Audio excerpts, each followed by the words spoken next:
साथियों नमस्कार। मैं आर.के. अमोल अनुसूचित जात के बारे में आज कुछ हम बताना चाहते हैं,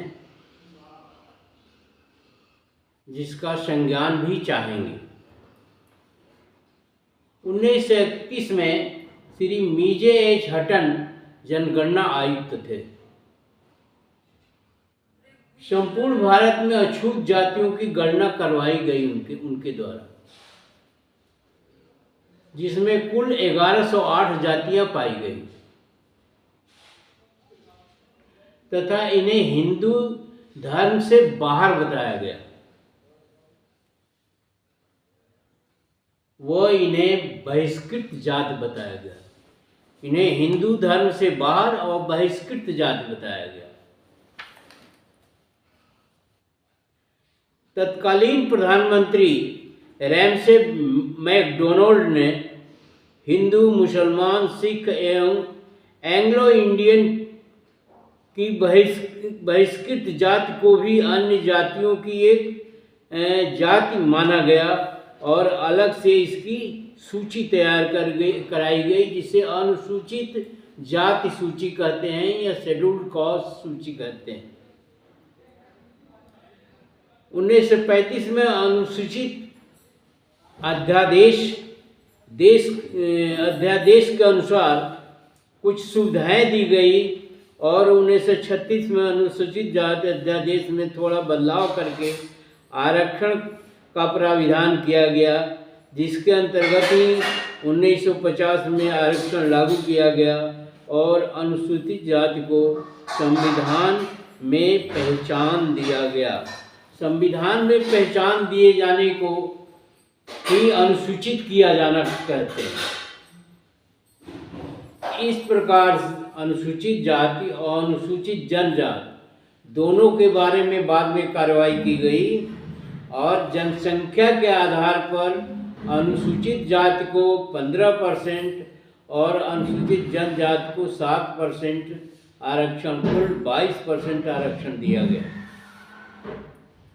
इसके बारे में अंग्रेजों ने ही कार्रवाई कर दी थी और इसकी जड़ या इसकी उत्पत्ति के बारे में साइमन कमीशन से चला आ रहा था कि साइमन कमीशन में जब उन्होंने सर्वे किया था तो उसमें कुछ जातियों को पाया था जिसे यहाँ के लोगों ने बताया कि ये कुछ लोग द्विज हैं और कुछ लोग शूद्र हैं। उन्हीं शूद्र को बाद में अनुसूचित किया गया और इस तरह से जो पहले हरिजन, जब गांधी जी भी कहा करते थे हरिजन, और हरिजन शब्द को हटाया गया क्योंकि हरिजन शब्द एक गाली था। हरिजन उसको कहते थे जिसका कोई पिता ना हो, जिसका कोई बाप ना हो, इसलिए यह गाली था। और ऐसे लोग मंदिरों में देवदासी प्रथा की देन थे, जो बड़ा ही घिनौना, समाज का घिनौना कृत्य था। और बाद में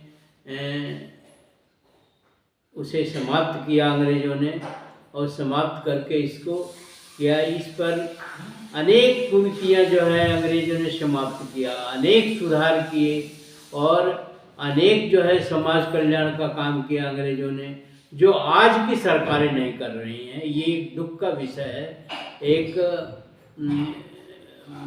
मतलब सोचनीय विषय है कि आज भी हम धर्म के ढोंग पाखंड आडंबर में लगे हुए हैं और लोगों के बारे में कम सोचते हैं और पत्थर की मूर्तियों के बारे में ज़्यादा सोचते हैं या उनकी पूजा करते हैं। लोगों की पूजा नहीं करते हैं। हम लोगों को कहते हैं ये अछूत है, लोगों को कहते हैं हम ये हरिजन है, लोगों को कहते हैं हम गालियाँ देते हैं, लोगों को हम कहते हैं ये पिछड़ा है, इसका छुआछूत भी इसी की उपज है, जात पात भी इसी की उपज है।